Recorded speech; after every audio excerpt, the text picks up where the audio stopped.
My comment is about implicit bias training in the district. Implicit bias is often measured by the implicit association test. The theory is we can measure unconscious bias against blacks. This bias causes discriminatory behavior, which causes black disadvantage. Training aims to make people aware of their unconscious racism and avoid racist behavior.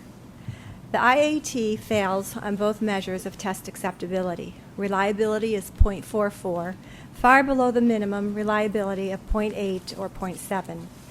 Validity also fails. The test creators admit there is no correlation between unconscious racism, as measured by the IAT, and discriminatory behavior.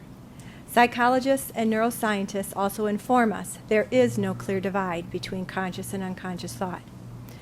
Proponents of unconscious bias training seem not to notice that there has been preferential hiring and admissions to colleges for blacks for a long time. We are to believe that if a competitively qualified black female teacher walked into Worthington schools, a recruiter would unconsciously find reasons not to hire her, so as to hire an inferior white male. In fact, such a candidate would be snapped up in an instant by every school in the country. Yet, despite years of preferential hiring, blacks are still not proportionately represented in the professions. Alas, you can read through scores of implicit bias studies and never come across the primary reason, the academic skills gap.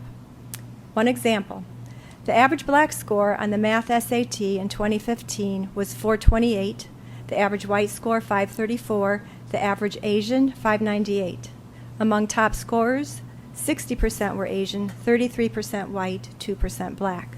Among the lowest scores, 6% were Asian, 21% white, 35% black.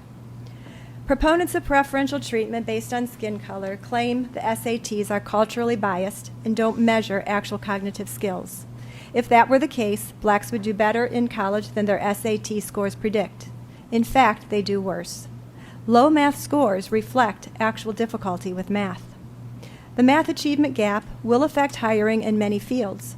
In 2016, less than 4% of all PhDs in computer science and engineering went to blacks.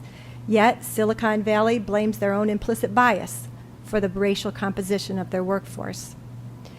If American blacks developed habits relevant to economic success, school attendance, paying attention in class, doing homework, studying for exams, avoiding crime and out-of-wedlock childbearing, the academic gap would narrow.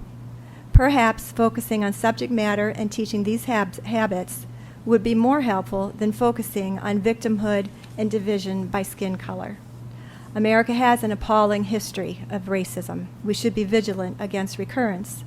But the most influential sectors of our economy practice preferences in favor of blacks.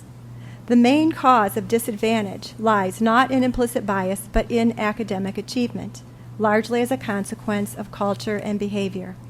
And you are in the lucky position where you can do something about it if you address the real problem. Thank you.